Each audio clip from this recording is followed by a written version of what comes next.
அந்த அம்மா இங்க பக்கத்துல ஒண்ணு இல்லையே. இல்ல. தெய்வம் தந்த தெய்வமா என் மனைவி நான் நினைக்கிறேன். ஏன்னு தெரிஞ்சுக்கலாமா?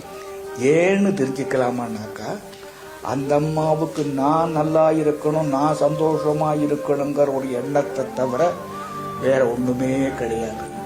பிழைக்க தெரியாதவங்க பேரம்பைத்தோட சந்தோஷமா இருக்கலாம். அதை விட்டுட்டு நான் எங்க போறேன்னு அந்த இடத்துக்கெல்லாம் சட்டி பானையை தூக்கிட்டு வந்து மனைவியா இல்லை சமயக்காரியா இருக்கிறாங்க. வாழ்க. நீங்க எந்த ஊர் போனாலும் வருவாங்க. ஆமாங்க, நான் ஒரு தமாஷா ஒரு விஷயம் சொல்வேன். இந்துக்களுக்கு 7 ஜென்மம் இருக்குதுன்னு சொல்றாங்க. அது உண்மையா இருந்தா நான் 6 ஜென்மம் செஞ்ச புண்ணியத்தால நீ எனக்கு கிடைச்சிருக்கிற. அதே சமயத்துல நீ 6 ஜென்மம் செஞ்ச பாபத்தால நான் உனக்கு கிடைச்சிருக்கேன்னு சொல்லுவேன். புரியுது?